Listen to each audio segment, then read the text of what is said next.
और इस समय जब चुनाव चल रहे हैं 40 तमिलनाडु के और 42 बंगाल के एमपी राजनीति का खेल खेल रहे हैं, गंदी राजनीति कर रहे हैं, उसके अलावा दूसरा कोई काम नहीं कर रहे।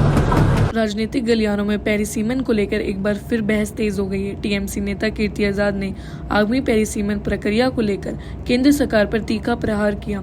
उन्होंने कहा कि पेरिसीमन का कार्य हमेशा जनगणना के बाद होना चाहिए, जो कि वर्ष 2026 में प्रस्तावित थी। आजाद के अनुसार बिना नई जनगणना के पेरिसीमन कराना उचित नहीं होगा और इससे प्रतिनिधित्व पर असर पड़ सकता है। उन्होंने केंद्र सरकार से इस मुद्दे पर स्पष्टता लाने और पारदर्शिता बनाए रखने की मांग की है। इस बयान के बाद राजनीतिक माहौल गर्मा गया और विभिन्न दलों के बीच इस मुद्दे पर चर्चा तेज हो गई। वुमेन बिल तो पहले ही पास कर दिया गया है 2023 में, सर्वसम्मति से किया गया है।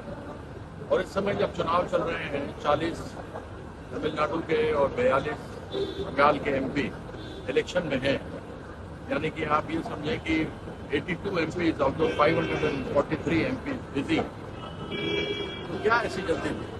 सिर्फ ये राजनीति का खेल खेल रहे हैं, गंदी राजनीति कर रहे हैं, उसके अलावा दूसरा कोई काम नहीं कर रहे। और बार बार देखा जा रहा है कि प्रधानमंत्री स्वराष्ट्र मंत्री आ रहा है इधर रैली करने के लिए। आपको लगता है वो लोग देश का प्रधानमंत्री नहीं है, वो लोग चुनाव मंत्री है।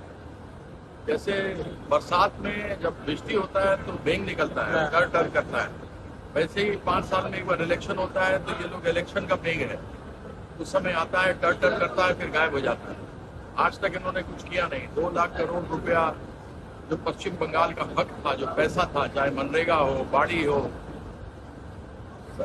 समग्र शिक्षा हो, उसके अलावा अन्य जितने भी पेंशन के हो, उन सबों का पैसा इन लोगों ने दबा के रखा हुआ है। ये तो अन्याय कर रहे हैं, लेकिन अकेली एक ही लीडर है जो लड़ सकती है और बनेंगी प्रधानमंत्री। और वही आज सुबह में मुख्यमंत्री ममता बनर्जी आज ने सोशल मीडिया में ट्वीट किया और कहा उन्होंने कि केंद्र से जो शक्ति आ रही है बंगाल में डेमोक्रेसी और क्या नाम है वोटर अधिकार छीनने की कोशिश कर रहे हैं। उन्होंने छीना है। ये इलेक्शन कमीशन ऑफ इंडिया नहीं, बीजेपी कमीशन ऑफ इंडिया है। ये ज्ञानेश कुमार नहीं, वैनेश कुमार है। लोगों का जो लोकतांत्रिक हक है वोट करने का, वो भी काट दिया। 60 लाख हिंदू हैं, 30 लाख मुसलमान हैं। क्या इन सबों को उठा करके बांग्लादेश भेजेंगे? क्या देश में रहने वाले नागरिक वो किसी जाति, संप्रदाय, मजहब से आते हों, वो देश के नागरिक हैं? एक भी नाम इन्होंने बताया कि कौन घुसपैठिया है? यह केवल अपनी ओर से यही प्रयास करें कि बंगाल जीते, लेकिन ये बेचारे मुंगेरी लाल के हसीन सपने देख रहे हैं। जिंदगी में ये कभी चुनाव यहाँ जीत नहीं सकते। ममता बंदोपाध्याय को लोगों के दिल से आप नहीं निकाल सकते। अनुराग ठाकुर बोल रहे हैं कि यहाँ पर महिला सुरक्षित नहीं है। उससे पूछिए, उसके हिमाचल में सुरक्षित है? अंकिता का क्या हुआ? उसको मार दिया गया, रेप किया गया, मारा गया, जहां पर उसके साक्ष्य मिटा दिए गए, जितना एविडेंस था। अनुराग ठाकुर से जरा उसका भी तो जवाब पूछ लीजिए। ये घृणित कार्य है, जो भी करता हो। किसी के माथा पर नहीं लिखा होता कि वह एक रेपिस्ट है।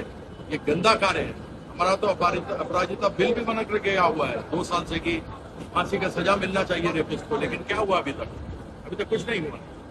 यह स्पष्ट दिखाता है कि इन लोगों को किसी प्रकार से भी महिलाओं से नहीं है। नहीं तो सियाराम बोलेंगे, सीताराम क्यों बोलते हैं? सीताराम बोलना चाहिए, श्री राम क्यों बोलते हैं?